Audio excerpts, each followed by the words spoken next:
UK government official is calling for a Marilyn Manson show scheduled there later this year to be shut down, saying it sends the wrong message, citing the allegations made against Manson, which he has repeatedly denied. Now, as you'll recall, earlier this year, the district attorney in LA, following a multi-year criminal investigation into him, declined to prosecute Manson, saying they don't believe they could prove any charges beyond a reasonable doubt.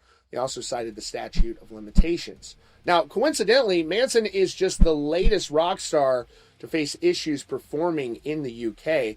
Last year, Falling in Reverse frontman Ronnie Radke, who recently teamed up with Manson for a new single called God is a Weapon, was denied entry into the UK, reportedly stemming from that prison sentence all the way back in 2008, well over 15 years ago, leading him to cancel some very big shows there. Now, it's unclear if these efforts to cancel Manson's performance there will be successful, but the elected official has made some comments in a statement to BBC. This is what we know about the situation. A council leader in England is calling for a Marilyn Manson concert to be shut down, sparking a fresh debate over cancel culture and who gets to decide what artists are allowed to perform. The controversy is centered on Manson's show scheduled for this Halloween at the Bournemouth International Centre. The leader of the Bournemouth Christchurch and Pool Council, Millie Earle, has publicly called on the venue's operator, BH Live, to cancel the performance. In a statement to the BBC, Earle said the concert should be scrapped to, quote, reinforce the message that violence against women and girls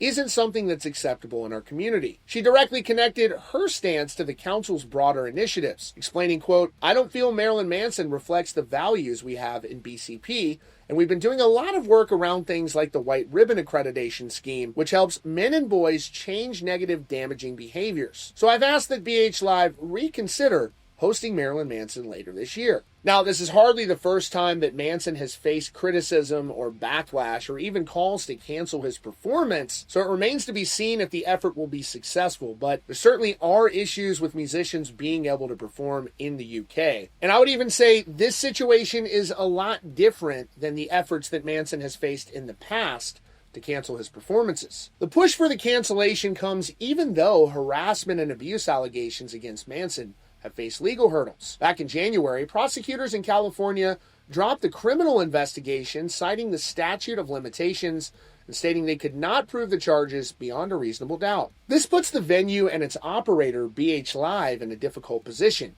The council actually owns the building, but has a lease agreement with BH Live that gives the operator control over bookings. So far, neither BH Live nor Marilyn Manson's representatives have issued a public response to the council leader's request. For fans who bought tickets, the show is, as for now, still on. Now, the situation in Bournemouth isn't happening in a vacuum. The UK has seen other artists barred for different reasons. Late last year, Falling in Reverse had to cancel their entire UK tour because frontman Ronnie Radke was flat out denied entry into the country. The UK's Home Office refused his visa reportedly because of a prison sentence back in 2008. Now, even beyond artists, there's a much wider issue surrounding speech that's drawing concern. In the UK, according to reports, police are now making over 30 arrests a day for so-called offensive online messages. Laws like the Communications Act of 2003 make it illegal to send a message that causes annoyance, inconvenience, or anxiety.